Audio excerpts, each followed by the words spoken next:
नाही, त्याच्यामध्ये सेन्सर बोर्डाने काही वाक्य, काही शब्द आणि काही सीन यांना असणारा विरोध दर्शविलेला आहे.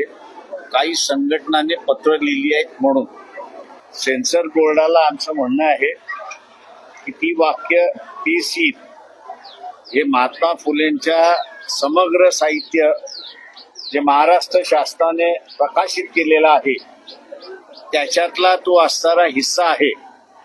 त्याच्यामुळे एकदा महाराष्ट्र शासनाने ते प्रकाशित केलेलं आहे, केंद्र शासनाने त्याला असणारा मान्यता दिलेली आहे, तेव्हा सेन्सर बोर्डाला विरोध करण्याचा अधिकार नाही.